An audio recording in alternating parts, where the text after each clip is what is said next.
Story 1, this is Fireteam Delta. Dad's coming home. Welcome to the Military Veteran Dad Podcast, where it is our mission to bring every dad home. I am your host, Ben Killoy. I'm a United States Marine veteran, husband, and a father. We will bring authentic conversations to inspire action in your life so we can close the gap between the dad you are today and the dad you want to be tomorrow. This is the Military Veteran Dad Podcast.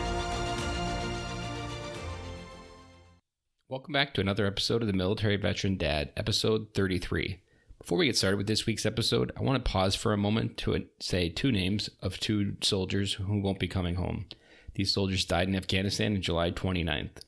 The first one, PFC Brandon J. Kreischer, of 20 years old in Stryker, Ohio.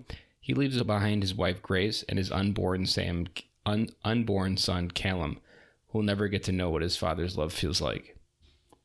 Second is Specialist Michael Isaiah Nance, of 24, who was raised and grew up in Chicago. He did not have a family, but he will not have the honor to be able to create one on his own.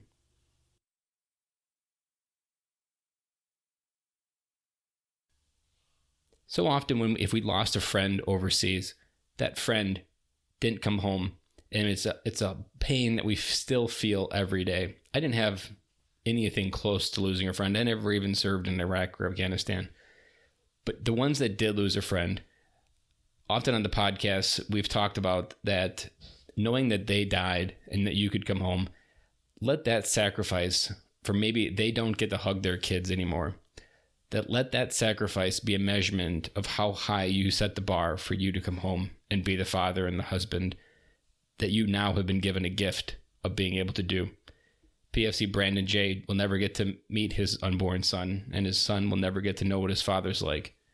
And that's something that he laid that sacrifice down so that others still able to be dad can be dads. So every time you're enjoying that moment of being a dad, remember the ones that didn't come home and the ones that helped make it possible, and always set the bar as high as that sacrifice for your ability to be dad. Looking forward, the Facebook group is still a resource that we have for this podcast. It's something we're just getting started with.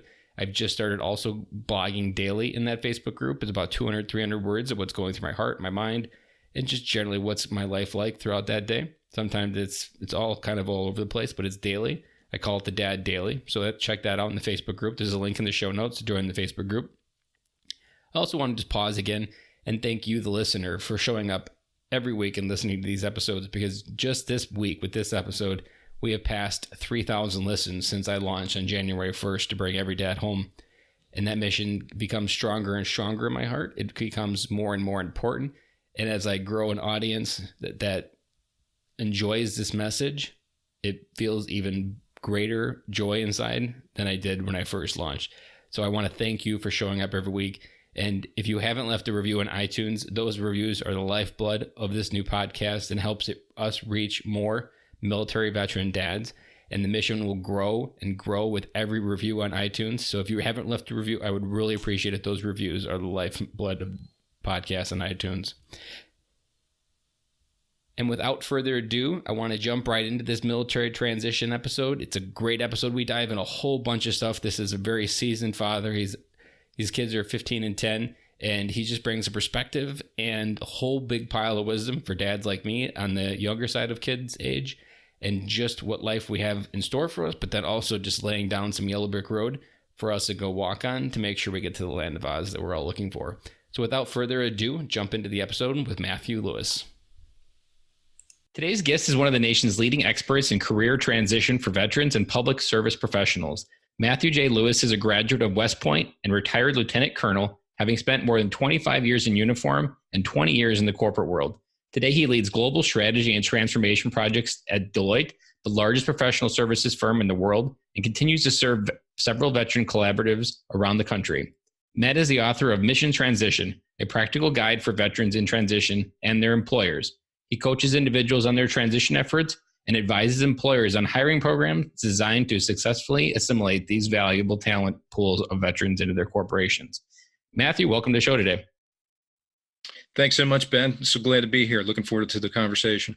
I'm always excited when I get a dad towards the end or the higher spectrum of life, because at being at the lower end, my kids being 7, 4, and 3, I always like getting excited, but then also just seeing the different seasons of life and how it changes. And then also how it just kind of calibrates your reality that no matter what season you're at, there's always a struggle.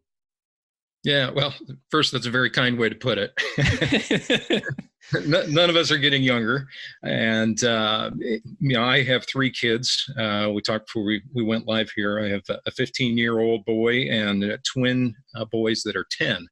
So my wife and I got a little bit of a late start, but we've achieved an age that, I'll call it some of our golden years right now. The teenager hasn't quite yet started copying too much of an attitude, and he's about to drive, and the 10-year-old twins are just at a perfect age. You had mentioned that you didn't have kids intentionally till after you got out of the military. As you were an officer in the military, did you have, or you had a perspective on family? Did you kind of lead with that perspective as well for other people that did have families? Was there a philosophy that you were as an officer? I never viewed the approach to families while I was in as an officer or not. My own personal values, beliefs associated with that sprung from my own upbringing. To your point, we delayed having kids and family until after getting out of the service. That was purposeful for a couple of reasons. For one, my wife was in medical school at the time and wanted to give her the freedom to finish that and start her career there. Myself, in getting out, I recognized that I needed some additional upskilling in order to begin my career. So, going back to school full time before initiating my career, we didn't want to take on that additional responsibility immediately. So that's how that played out.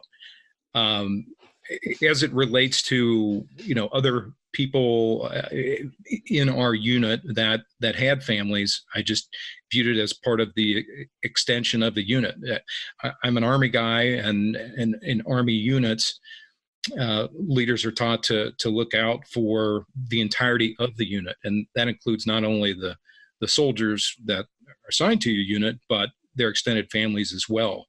So I always thought that my responsibility, the scope of my effort, included those extended families, be it spouse, children, what have you, and always made that part of any extended mission, any kind of deployment that we had, to make sure that those considerations were always taken into account.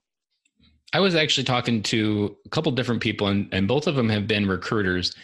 And the one thing that I'm noticing about the recruiting command is there isn't necessarily the focus on the core values of family. I feel both recruiters felt like they were just yanked away from their family almost by the obligation to try to keep the quotas, to keep the system going, to keep all the paperwork moving, which is, I was reflecting on this as after I've talked to both of them, that it's kind of sad that the military doesn't use recruiting duty as one of those recharging stations as a military family, where they do have more chances to be home. There's less chance to be deployed, but yet somehow the command structure doesn't recognize to reinvest in those families and prioritize. And then I'm thinking, like, what if the command structure in the recruiting system was investing as a family first policy with their recruiting command? How would those recruiters show up to their job daily if they knew that family was first and everything else was secondary? They would, I'm theorizing based on just understanding, even when you do that kind of stuff in corporate world, that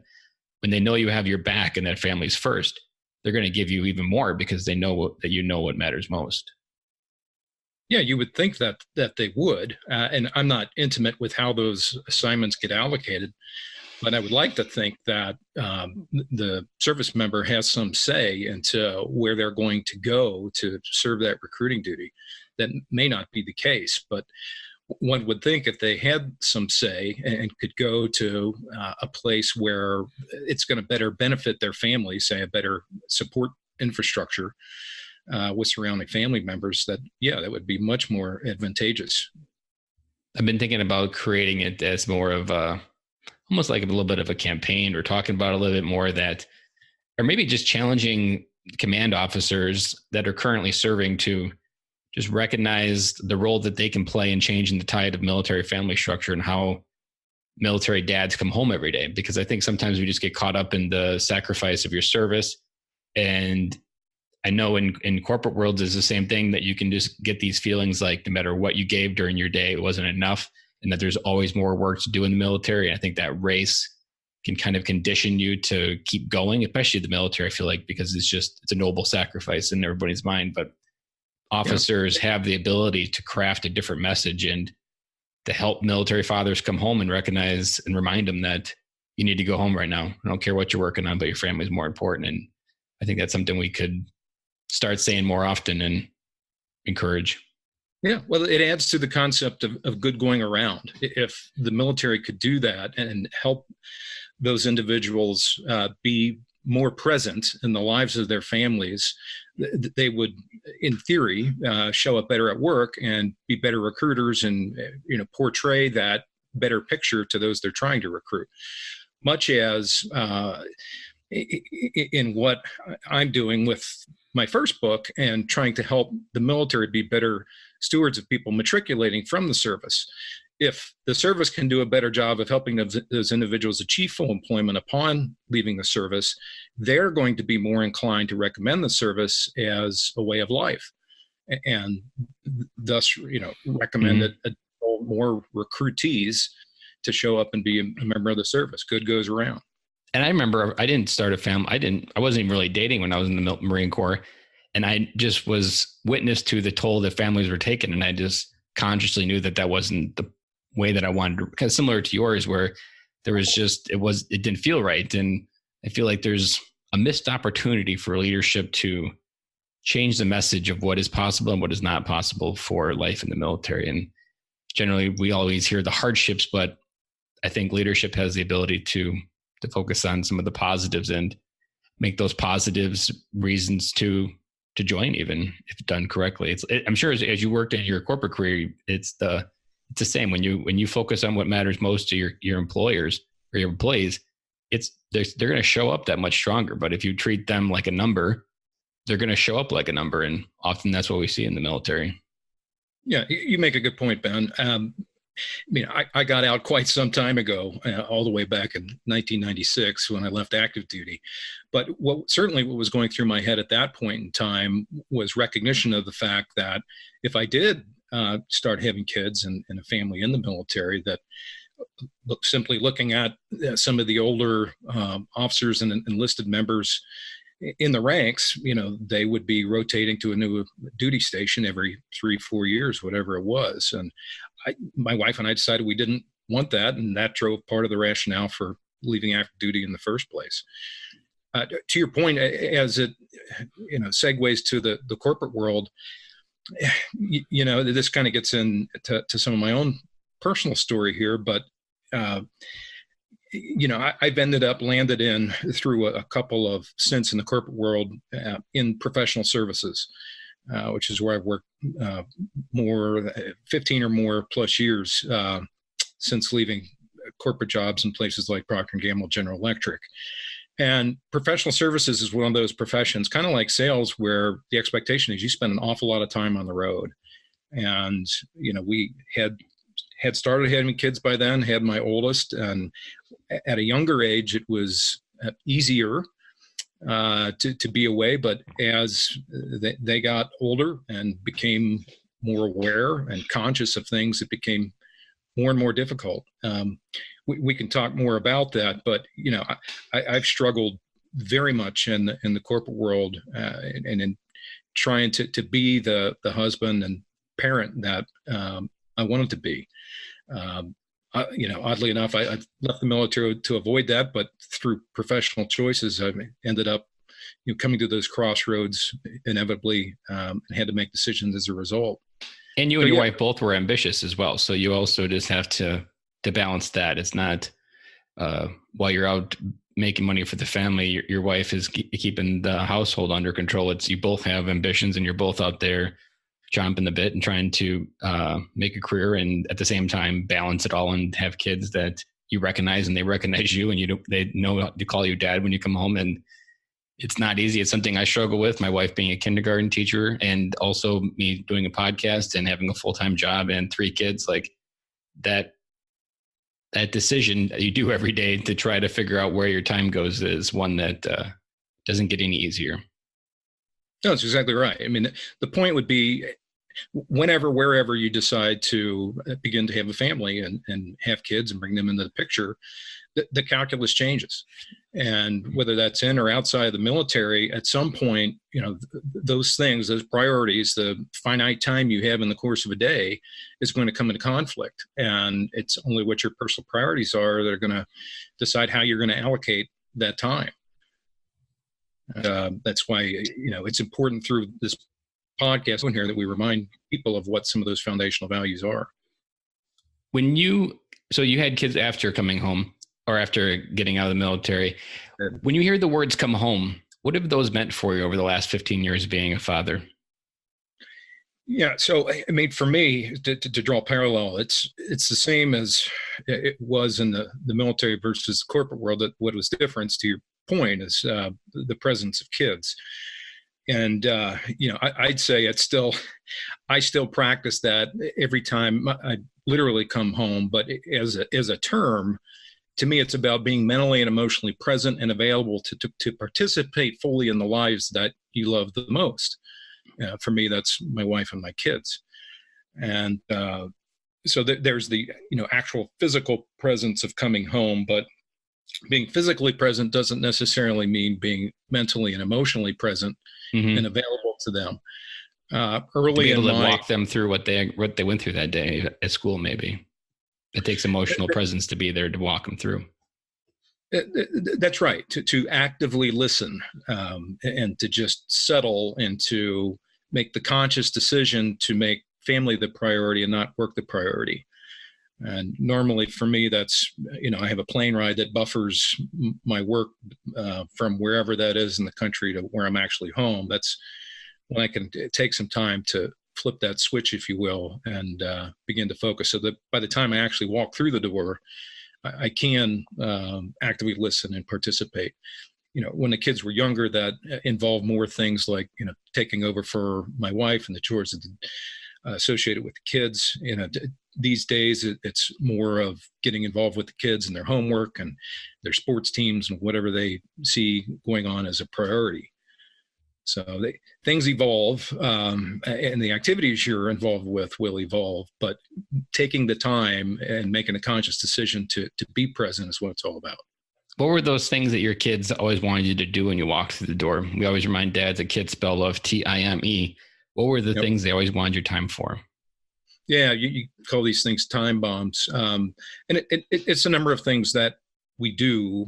The most immediate thing walking through the door is just because I've been physically away for some period of time, usually several days at a time, even these days after having made some conscious decisions to alter my career trajectory at the day job. They want to tell you about their day.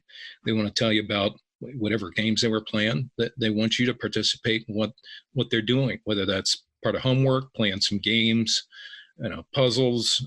We have different family traditions we do, one of which is family movie night, and it doesn't necessarily need to involve a movie, but we carve out time every Friday as a family, usually 3 to 4 hour good chunk of time where we're spending it all together, communing as a family. To the extent that we're all home at the same time, we have dinner together. We go on camping trips together as a family. We have family celebrations, both as an immediate family and as an extended family, at least those family members that are in town here locally, birthdays, holidays. We do church on a weekly basis. And that's just with the family. And then with my wife, we do date night, which we try to do at least once a month.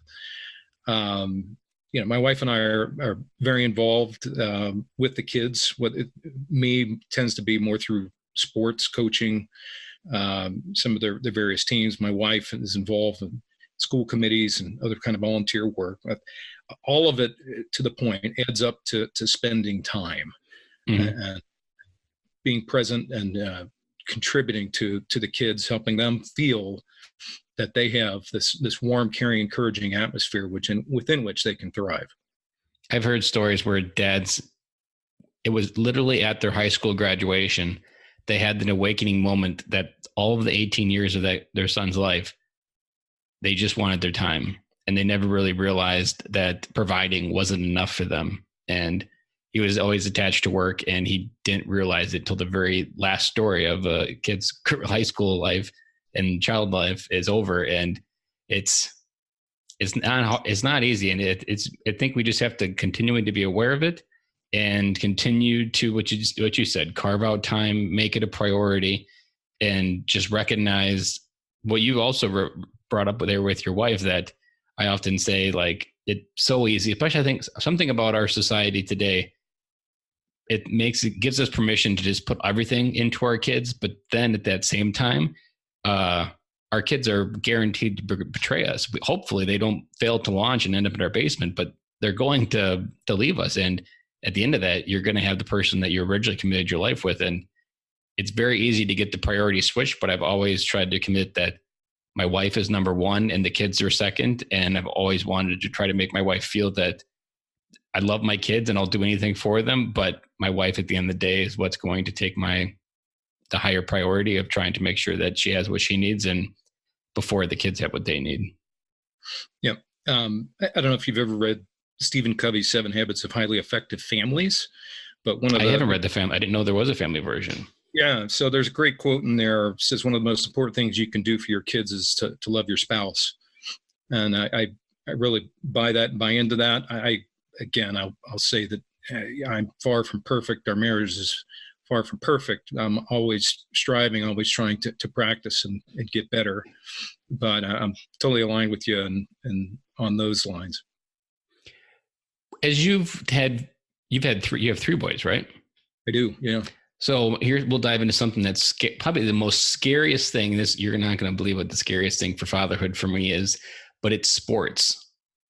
I am absolutely just terrified because you probably started like halfway through your kids when they were at the age, but like right now when my kids are at this age, the amount of sports activity and the atmosphere, it's like, it's insane the amount of commitment they ask for kids in these days. And yeah. I know someone at work that their kids have to be in the swimming pool at 5 a.m. every morning. Mm-hmm. And I'm just like, that's not a childhood. It's putting someone in a purpose and putting them in this path that isn't going to get them all the dividends, what they get out of it. And it literally scares me to death for trying to manage that and also just not get sucked into it, not become someone that just has all these, it's a sports parent that the kids don't even actually spend time being a kid, that they're just running from. We have like 2 commitments right now. And we have swim lessons on Thursday. We have gymnastics on Monday. Those 2 things already burned me out. And I'm at the very tip of the sword here and trying to get through this idea. So any advice for me or to calm me down for my fears? Well, you're scratching a pet peeve of mine, which is subspecialization in kid sports these days, where, whether it's soccer or baseball or volleyball, what have you, they want the kid to focus on that sport and they want to play it year round exclusively. Mm-hmm. Yeah, it never stops. It's no longer like just a season of the year. Yeah. And I'm just philosophically opposed to that 100%. I think kids need to be kids and they need to have the room, the freedom to experiment and play different things. We encourage our kids to play whatever sport is in season. And so in the spring, summer, it's baseball. Then they'll switch over to tennis or whatever the fall sport is, cross country, what have you. Then they'll play basketball in the winter. And through that, they will determine for themselves what they want to do, and they'll specialize in what it is when they get into high school and older. The other trend that I actively fight is it tends to go along with a subspecialization, but the characterization of talent on these teams. They want to create an A team, B team, C team, with A team presumably having all of the best talent on it. And they burn these kids out. They play them, every other day. And that's just, to me, that's not what sports are about. I know families that have campers for an entire weekends of baseball tournaments. I'm just like, I can't imagine that. And the kid was like 6 or 8. Yeah. And I'm just like, I can't imagine taking my entire family away every weekend for a tournament for one kid. I was like, that's just going to wreak havoc on our cohesiveness as a family. Yeah, they're doing a disservice to the kids, all in the name of winning. I mean, again, sports at this age aren't about winning. It's about kids, experimenting, having fun, getting out, playing, exercise, enjoying showing up, even just putting in the work. That's right. I mean, there's lots that sports can teach, but a good many parents have, in my view, poisoned the well, and through the subspecialization that's going on today in the world. So it's weird because in the 90s, it was about the trophy generation, which is what I grew up in. And everybody thinks millennials are broken because we're the trophy generation and everybody should be treated equal fairly. But then somehow, instead of like trying to reboot our sport mentality, we just doubled down that we only needed to give trophies because everybody wasn't good enough. So now, well, that was because they weren't practicing enough. And now, okay, we'll double down on practicing, and then we'll actually be able to give a trophy to the winners, and because we'll actually have real winners. And hopefully the next generation, hopefully these kids that went through this burnout stage course correct and say, I am never doing that to my kids. And my one hope is I always reflect, no matter what decade or how bad something is messed up, I always reflect on what the greatest generation thought in the 60s, that they had to think that the whole world was coming unglued when you had this perfect life in the 50s and then everything went to the 60s where everything was going crazy. I often reflect like they had to believe the world was going to an end and the United States was going to cease no more. But yet it didn't. It just kept going. It just cycled through different generations. It kept changing and evolving. So I often tell myself that no matter how bad something is right now, it doesn't always have to be that way. And through the history of the last 100 years in the United States, you can see patterns continue to change. And no matter how much we thought we were one way, we were able to pivot back to a different way. Yeah. Well, society is going to continue to change, evolve as it will. But, you as a parent, we as parents, we're responsible for raising our kids. And to the extent that we don't, we defer to society. If we don't train them, teach them, society will. And, one of the things you asked folks in the past is, what do you want your kids to remember about you as a parent when they're, grown and left the coop? That's one of those things that I want them to remember, my principles, my sayings, my teachings, many of which they'll raise in a joking manner, I'm sure. But the point is, it resonated with them and they still remember it and recall it, and they'll continue to apply those things. And I would agree, and similar for what I would want them to say about me is that I was there to help shepherd them through life, and I was never protecting them from it. And I was always making sure that they were aware of what was in front of them. I think one of the most forgotten roles as a father in 2019 is the role to explain the world to our kids. And I think there's a missed opportunity for everything from evil, darkness, to bullying, to porn, to weapons, to violence, to school shootings. This world isn't getting any different. Those things will all still exist no matter what type of values you have. And the part that we don't recognize as fathers, and this is where we also talk a lot about legacy. This is where you have the ability to truly craft the impact you can leave on your kids. We don't let that voice be the first one from us. We let them learn about it from someone else. That's right. I couldn't agree with you more. Other things I think about when, I think legacy, one is just love. I want them to know and remember that I love them more than anything else in the world. That, my wife and I created this warm, encouraging atmosphere within which they could thrive. I want them to know and remember, I taught them that their lives had purpose, and I enabled that purpose with all that my wife and I have done to encourage them. And also that, we set the example, not just through words, but through our actions, that we were kind of the true north. We practiced what we preached, and part of that is through, as our kids would tell you today, much to their chagrin, we have rules, we have limits, and that's purposeful. Whether that's around the kind of food they can eat, to the amount of time that they're spending on a computer in front of a screen or playing computer games or what have you. And we explain, we don't arbitrarily set limits. We explain to them why these rules exist and how and why they benefit them in the long run. I like that. And I was actually reflecting on, I haven't really thought of it this way, but people don't say it too much, but like 10 years ago, what would Jesus do was the big popular thing to say. And Right. one test is, I think, a son or a daughter enters 18 and goes out in the world. How often do they hear in their head, what would dad do? Yeah. Because that means that you were that voice feeding them the guidance they needed to get through what they were dealing with. And that's really where you want them to draw from. I mean, I know there's different things that my dad didn't talk to me about, and those are areas where I get scared the most because I only have my own gut feeling and experiences, which is very limited. I'm only 34. And being able to strengthen those gut feelings and those intuitional things that some people have and can just move mountains because they have these foundational intuitions they can just rely on and know the right and wrong quickly and just take action. Yep, that's right. And part of that, in terms of legacy, what you want your family's legacy to be. For me, it's being recognized that we successfully delivered on what I call our family mission statement. And I made reference before to 7 Habits of Highly Effective Families. This is one of my key takeaways from that. This concept of family mission statement. And if you'll permit me, I'll read ours. Love to. This is, so we print this out. It's on our refrigerator with a magnet, and it's, I talk about True North. Anytime subject of behavior comes up, we can just point to the sign on the fridge. Are your actions in compliance with this? It's a good point. Anyway, here is ours.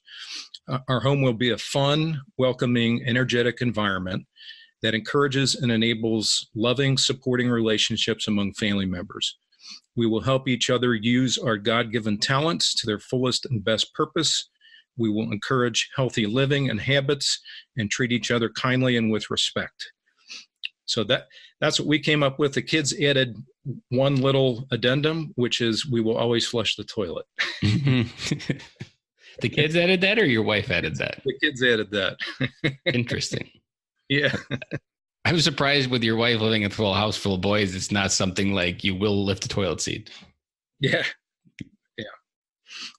But anyway, that's kind of our collective True North. And the theory being, if we can successfully deliver on that, then that's a good legacy to leave our kids. I like that. And I have talked about core values on the podcast before. And I like to think of core values as lighthouses. And the ocean is very rough sometimes. Sometimes it can be perfectly calm when you have that sunset and it's like, oh, this is paradise. But then that same ocean, that same horizon has a hellacious storm that you're barely hanging on. And your lighthouse or your values are how you find home and find land again. Yeah. And you'd mentioned your scariest moment around sports.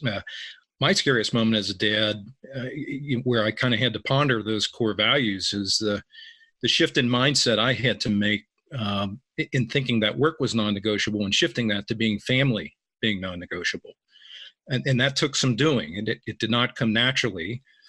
Coming out of the military, most of us have the drive of, being mission first. It's a mission first culture.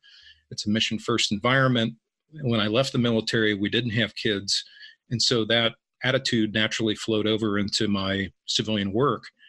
And, early in my years as a father, when I was in professional services, traveling 4 or 5 days a week, frankly, my nights and weekends weren't my own. Additional work I took on. There were a few ultimatums, I'll just call them that, and discussions between my wife and I. Her kind of shoving a mirror in my face, showing me how I was living and what impact that was having on life at home. And it took a couple of those discussions for me to realize that, life has its limits. And if I wanted to remain married, if I wanted to be a good father to my kids, I needed to find a way to live within those limits. Things had changed. We didn't we weren't without kids anymore. And so, I decided to take on roles at work that had me traveling less, enabling me to spend more time at home. And while this certainly altered my career trajectory, it has enabled me to be a better husband and father at the end of the day. How old are you now? I am 50. So just 4 weeks ago, you might have heard me talk about in the podcast, I was a stay-at-home dad for 10 days.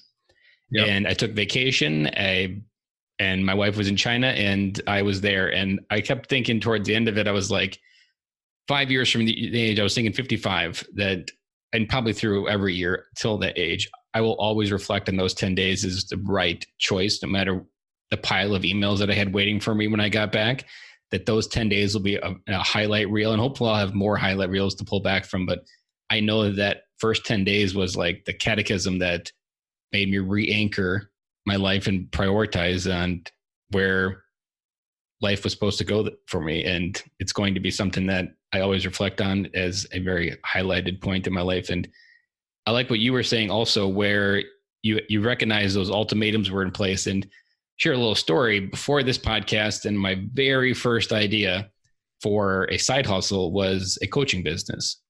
And I was going to call it Your Reflection Coaching.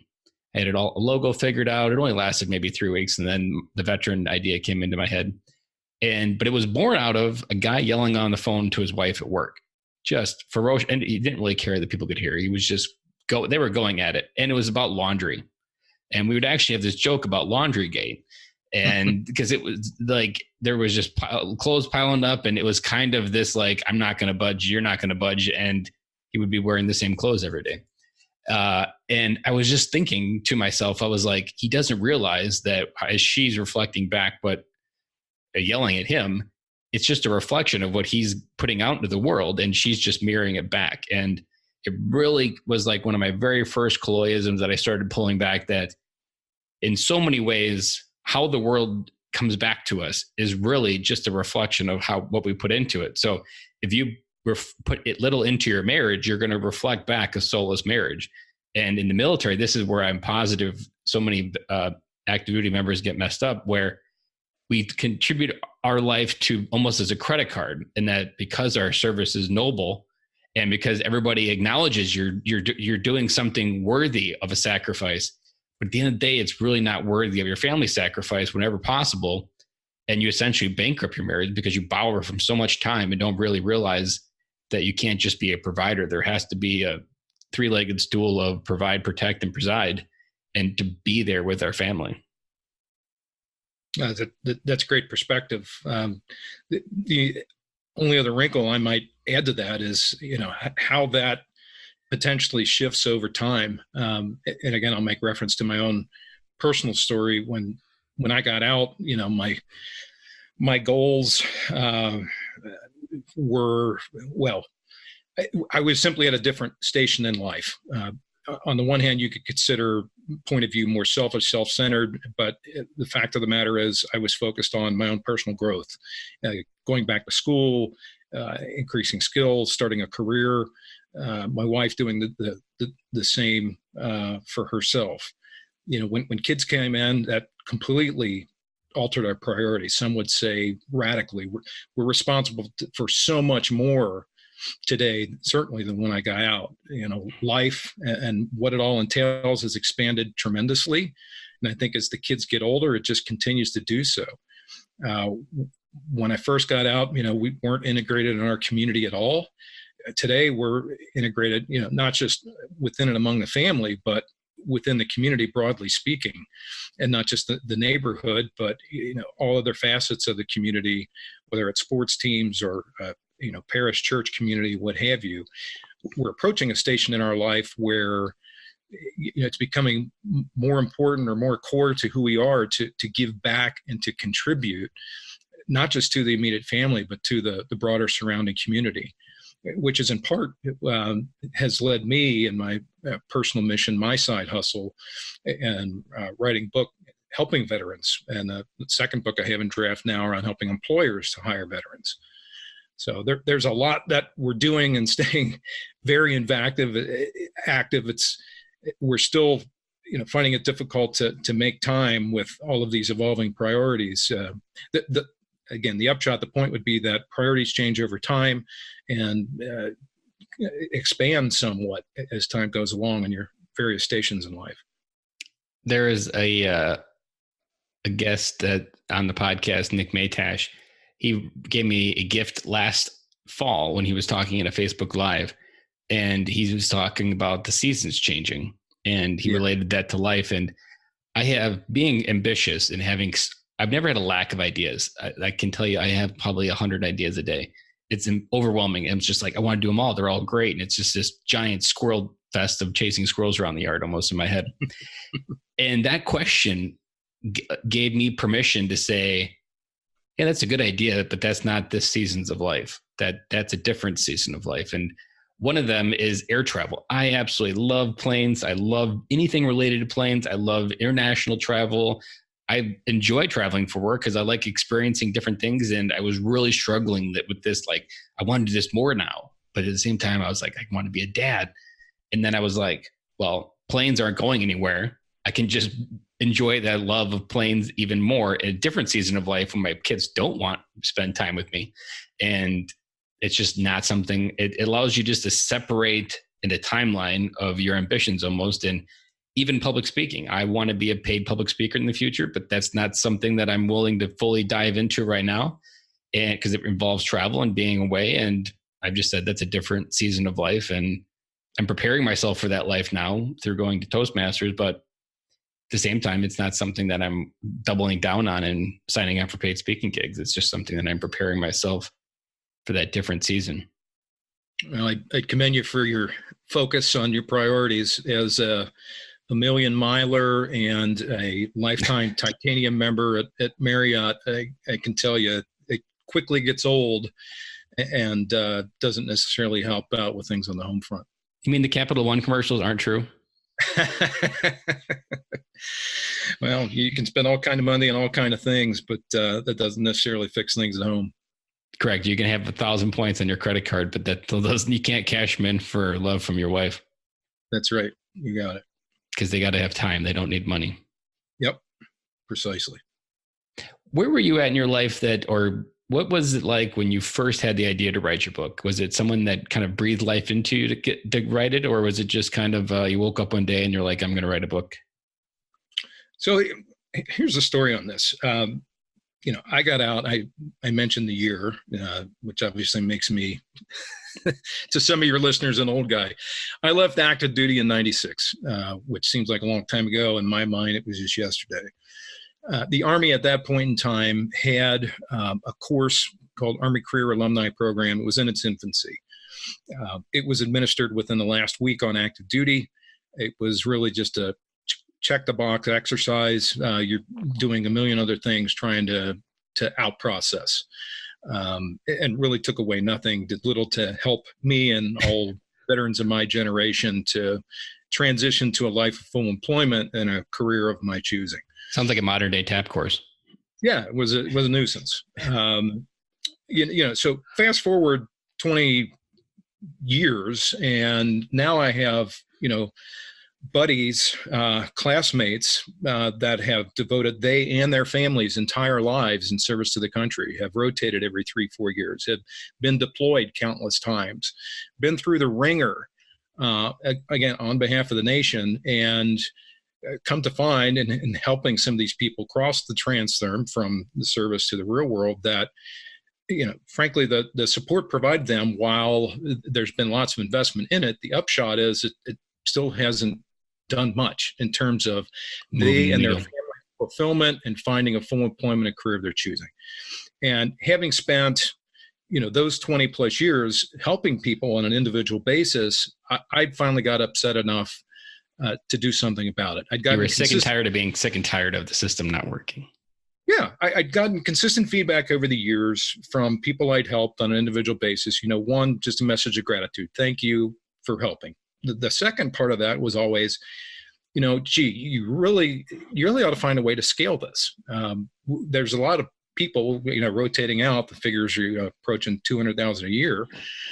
How do we scale what you've done to help me? And they'd say, have you thought about writing a book? And I never considered myself an author and just kind of laughed it off. But, again, getting to the point where actually seeing people that I know and love and respect and their families and what they've been going through in the very recent future, that's when I just decided to begin putting pen to paper and bring this thing to reality. So it's been a 3-year journey. Took me a year to write. Took me almost another year to find a publisher, who's HarperCollins, and it'll be published here on September the 24th, finally. That's awesome. And it's a lot like a lot of things where you have people see things in yourself that you don't see for yourself, which is why coaching works, which is why mentorship works, because one of the things, even just as a platoon sergeant in the Marine Corps, was one of my favorite 6 months billets that I had the chance to do was I loved seeing potential in people that they couldn't see and then helping them figure out how to make something of it. And that's essentially what you're doing as a mentor there in their career is you see potential as a civilian, as a person that takes those the skills and translate them over. And those skills will translate into what you want, but you have to have almost that guide path. And I don't know whether you cover this in your book, but I've realized through doing this podcast that a piece of TAPS course for me, which was like 3 days in Okinawa, they teach you how to get a resume, go through an interview, and I'm not really sure the rest. Those are the highlights. I remembered I needed to get a suit, so I went to the Men's Warehouse. That was about all it could serve me. But I remember one thing that I wish they would have did, and I wish we would have went somewhere, either a reception or a conference or some type of field trip where there was like 100 business professionals, and we went in with the challenge to sell something. And the challenge was to go in there and talk to as many strangers as possible and try to sell something from us to them. That would have served me 1,000 times more, because I've realized with this podcast, you can have all the dreams in the world. You can have the ambition as high as a skyscraper. But if you can't talk to people, you're not going to be able to move almost no component of your life forward. So much of it comes from conversations like this, being willing to talk to someone, because you could go to an airport and there could be 3 people in that airport that could save your life and to give you the opportunity you've always wanted. But if you don't talk to them, you'll never know. You'll walk by them right on the escalator. You'll never know it. That skill would have served me 1,000 times more in the transition process, and probably shortcutted even a whole bunch of time to get to this point of where I'm more comfortable talking with strangers, because for 10 years, even after I was married, talking to anybody, even if it wasn't a girl, every person I would talk to was the high school girl that was going to say no. That was the biggest fear in my life at that point. Like, what if they reject me like in high school? And then I never overcame that. And that held me back more than any other aspect of the transition process. And I think veterans struggle to fit in, and we often don't know how to talk to people because we can't relate to them, but you got to just dive in and figure it out. Yeah, well, it's exactly right. And the skill has become even more critical in this day and age. I think veterans leaving the service have to tackle a far greater challenge than veterans of my generation or before. Part of that's driven by the wide and ever growing civil military gap. Just to throw some figures out at you to quantify that, since 9/11, more than 99.5% of the American population has not served on active duty. For veterans coming out that aspire to attain a job in the Fortune 1000, let's call it, how many or what percentage of the Fortune 1000 C-suite, CXO, CEO, CFO, CIO, et cetera, what percentage do you think actually has any military experience whatsoever? What would you guess? The only thing I have is that I don't know whether it was marketing or not, that it was almost like 25% in the Fortune 500 are Marine veterans. It's like it was an insane amount of military veterans as the top 500. So I would say probably even 25 or 30% in that top 1,000. It's 2.5%. 2.5? I was way off. 2.5 now. Not completely the floor, but it's still not as completely as good either. So let's expand it to include all board members of the Fortune 1000. The percent that have any military experience whatsoever is less than 5. So flip those figures around. If I'm a veteran coming out today and I'm aspire to attain a role in the Fortune 1000, there's a better than 95% chance that the person sitting across from me doing the hiring has no idea who I am, what I've done, what I can do, what I have to offer. And so to your point, those communication skills and being able to proactively translate for them who you are, what you've done, what you can do is incredibly pertinent and critical. And that's precisely what the book aims to do. It is a practical guide to help veterans achieve full employment coming out of active duty. The primary question the book aims to answer is, how can transitioning veterans realize their full potential by avoiding false starts and suboptimal career choices following active duty? Because there's an awful lot of that going on out there. And the part that I think you went through as well, it sounded like, is when you transition, and we all go through it, is we forget and we leave the ego switch on. That when you wear your uniform, it's just kind of inherently like, ego is almost a survival mechanism. But ego on the other side of that is the one thing that's going to keep you lonely and unemployable and just eventually burning your life out because people don't want to be around you. And my friend Chris Hoffman, he puts it best that we go from Superman to Clark Kent. And it sounded like a little bit like you were very ambitious to replace Clark Kent and redefine him. And that's a part where we can easily get lost when you don't know who you are when that uniform's off, because it's so easy to condition yourself that is your identity. And you don't have one underneath when you take that uniform off. Or I think we struggle, maybe even come home in our families, that without that uniform, we don't really see ourselves as anything, but to our kids, we're still a hero even without that. Yeah, that's a great piece. I'll pick up on that. Just one comment on your point around ego. The other issue with ego can result in the cardinal sin, as I think of it, of thinking that you're entitled to a job coming out of the military, and that couldn't be further from the truth.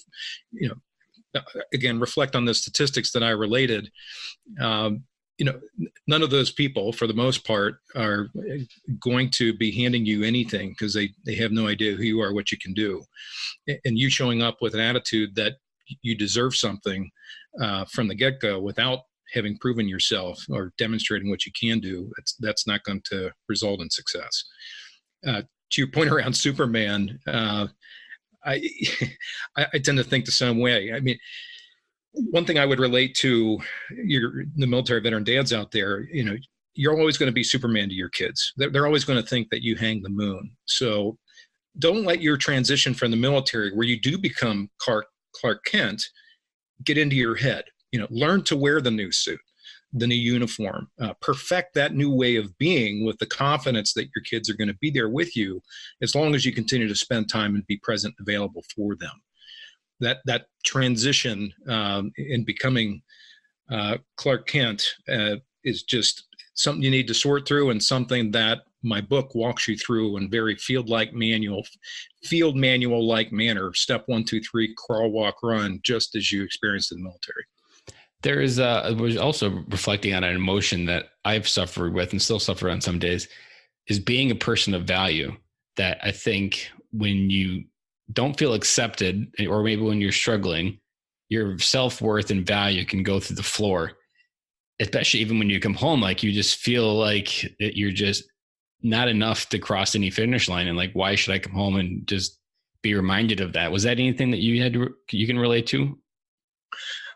The question or challenge I'm always issuing to myself is, am I being the best husband, the best father that I can be? A little phrase I think we have to attribute to St. Jerome that my father always drilled into my head was the old ditty, good, better, best, which goes good, better, best, never let it rest. Your good gets better and your better gets best. So this continuous improvement mantra always floods my head. And with my priorities being what they are, I always think of, am I doing enough? As I take time, either early in the morning or late at night, to sit in front of a computer and try to crank out another page for my book, is that time that could be better spent with my wife, with my kids, what have you. I appease myself and those thoughts for the moment with the thoughts of the people that I'm going to help, and that the time it will take to crank out this chapter, this book, is finite and more short term. But I still struggle with that. I'd be lying to you if I told you otherwise. I got an email on Tuesday from a listener, and it was perfectly timed because it was a bit of a rough day. And it just said of how thankful he was for me. I've never met him, don't know who he is, never seen him on Facebook. And it's just one of those, like, and you've seen it, I'm sure, when you as your book will go out there, your book will touch people that you have no idea they've read your book, and somehow you've inspired them. And even when you don't feel enough, your book somehow is still proving that the universe says differently. And I even the podcast sometimes, like it's my little hack almost to reaffirm that I am a person of value and that I do have something to say. And it's my way to kind of eliminate that self-limiting belief of not being good enough or enough for the people around me. Well, Ben, for what it's worth, I say you're doing a great thing here and a huge source of value for all of your listeners. It's an old school approach that's long overdue. We need to hear more of. So I thank you for doing it. My great hope for the book is precisely that it does receive broad distribution and in readership. I would like to think and hope that the military ends up picking this up, perhaps even as a text to augment what they're doing today. But time will tell. Especially because there's people that do teach it right now that don't have the wisdom. They're probably not, maybe even not on the other side of the transition, and they're trying to teach transition. You literally have a 20-year lens, which is perfect 2020 vision of what not to do and what to do. And if you can shortcut even 5 years off of that 20-year version to get to where you are today, that's worth every dime for someone to step into. That's why I said I don't get too many older dads on the podcast, but I like it where it's just, you can shortcut the wisdom, get excited. I was actually, funny story. I was in a mastermind. It was my very first mastermind with a bunch of dads. And I was the youngest person at like 32. They were all above 40. And they were talking about some of the same things that I was talking about. And I'm like, I always remember getting a little bit depressed. And I was thinking like, oh, they're 8 years ahead of me and they're still struggling with the same crap. What hope is there? Well, it's supposed to get better. And then I said this to the group that we were in, and he was like, dude, if I'm not struggling, I'm not living. And if I'm not struggling, I might as well be dying. And so it reminded me that life is never without struggle. There's just the ability to sometimes have a rope to help you get through it, which is what your book is. It's that rope to hold on to when the wind's getting really gusty. But that's what life is about, is the struggle. And that's when we grow. And without that, we tend to remain the same. And if we're not growing, we're dying and going the other direction. I heard a perfect quote that I haven't said in the podcast yet, but I think you would like it. I don't remember where I heard it. It was on it was on the MF CEO podcast that he was talking about. And he's like, people can feel like they're in a rut. And the only difference between a rut and a grave is the depth. If you stay in the same rut, all you'll do is go down to 8 feet. And you got to embrace the struggle, embrace the chaos. Another saying I've heard you say, if you want a result that you've never had in your life, you need to do something that you've never done. And, to your point, the way SFL TAP is administered these days, which is Soldier for Life Transition Assistance Program, for those listeners that don't know, it's in many ways the blind leading the blind. The way it's administered, it's contracted out, and these contractors hire people that have just come off active duty that haven't gone through their own transition. So, and there's lots of room for improvement. I'm not here to bash it. Again, I'd like to augment what they're doing with, 20 plus years of wisdom. Well, if anything, there was just a new sign of hope breathed into Soldier for Life. I didn't really know Soldier for Life before today even. So every morning, on the weekends, I go to Starbucks and I was processing all my different inputs, and I came across on LinkedIn that Soldier for Life launched the first podcast episode. Oh, good. So there's now a podcast to help get the information out. And I was like, okay, finally. Okay, they're only a little bit behind, but we're still at the age where podcasts are still in. It's not like they're dying. So it's perfect timing to jump in. And it's essentially just sharing conversations like this and wisdom. And that's how you can get that one little thing for listening for an hour that moves your life forward. I can't tell you how many times there's just one little piece, 1 30-second clip of an hour-long podcast. It's like, that's what I needed to hear. And then you can run on that for a year. Yeah. That's great. We'll have to seek them out. A couple things that another question you've asked in the past is around just what advice that I might give to dads looking to come home to their marriage. And, to that, I'd say certainly no marriage is perfect, and neither is mine. So I'm a bit hesitant to give out a ton of advice here. But one thing I would say, and it goes back to one of your earlier points, something I've learned over the years. I've been married 25 years now. That has improved relationship with my wife is just having frequent and open communication.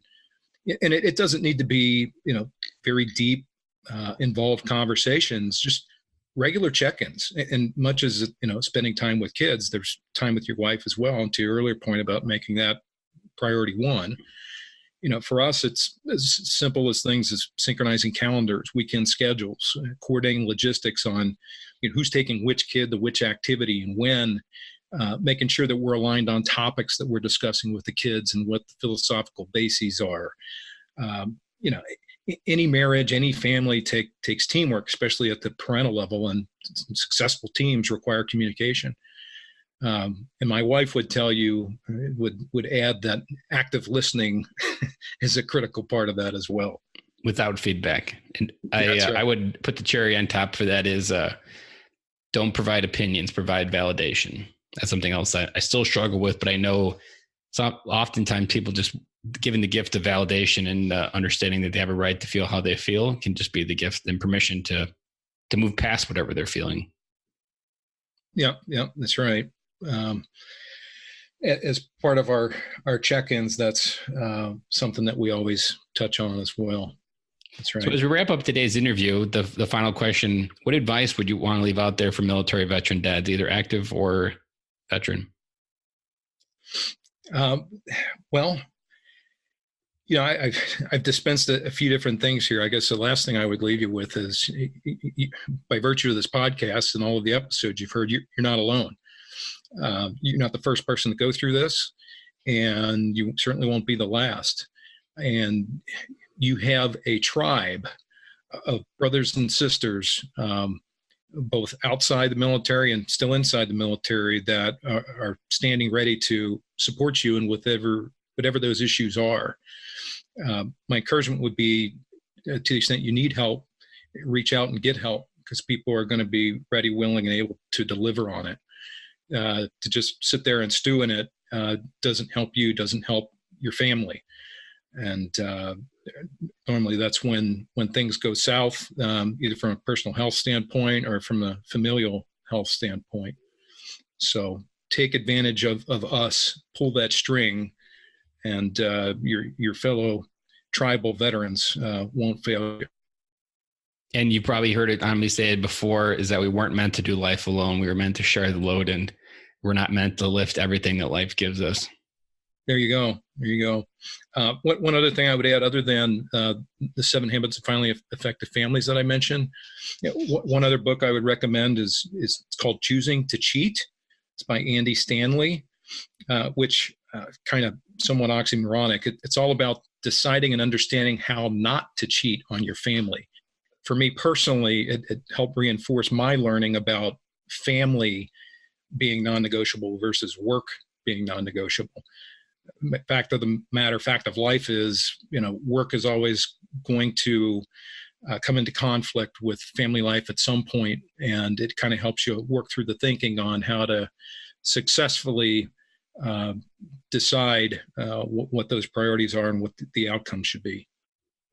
I like that. And I haven't heard that book, so I'm going to definitely look it up, and I'll include a copy of that book or a link to the book on Amazon in the show notes for people that want to check it out. Well, Matthew, awesome. I really appreciate this conversation. I know we talked about a lot of different things, but you had some big things to unpack. And I'm always amazed at just the amount of, when you share stories of life being a dad, there are so many hidden gems that other people aren't even realizing are gems. There was an earlier episode with Phil Blake, and he gave the advice of always kissing your wife first when you come through the door. Can't tell you how many people I've talked to that listen to that episode and now use that advice in their family. And he was the guy that was scared to come on. He didn't see himself as a value. And I'm like, you're changing the world with one piece of advice. And it was just the littlest thing that you were doing in your life. So I really appreciate you coming on and opening up about your life and what your tribbles and tribulations of becoming a dad on the other side of transition. Yeah, glad to do it. My thing is, I agree with kisses. My thing is hugs. I give big bear hugs to the kids. I'm a big hugger as well. And wasn't something I really even was aware of. I would say I was probably always a little bit anti-hugging, but then I went to a dad summit and everybody is kind of hugging there. And I kept getting compliments that my hugs were really good. And I'm like, I've never been complimented on my hugs in my life. And so now everywhere I go within this dad's group, everybody's always commenting on how big the hugs are. And I was on a podcast of a guy that's in that group and he asked me to come up with a rapper name. And that rapper name I came up with, I was like, I don't have a rapper name. And I was like, Big Hugger B. So now that's me just owning more of who I am and stepping into that and not holding it back. And it's just more of the gift of the world from me to everyone else. And everybody has that gift. You just got to step into them and stop holding back from them. If people want to connect with you, Matthew, where is the best place to connect with you? Yeah, well, thanks again, Ben, for having me and for this opportunity to contribute. I hope it helps. Please visit my website. It's at matthewjlewis.com, Lewis as in St. Louis. My book, Mission Transition, will be available in all formats on September the 24th. I'd be glad to be a speaker, and so just reach out to me on the website. Well, I appreciate it, Matthew, and I'll include a copy of that link also in the show notes for people to check it out. And I can't wait for you to have amazing success with that book. And I know it's going to shortcut a lot of veterans on that transition process. And there is my very first podcast episode.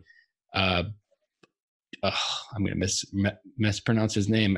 You know, his last name is Bergen. Very first podcast. And he had a mission that the veterans and leadership were the next golden age of leadership. And your book will help awaken that effort to untap the leadership potential that is the veteran community and take over the business world and to transform it.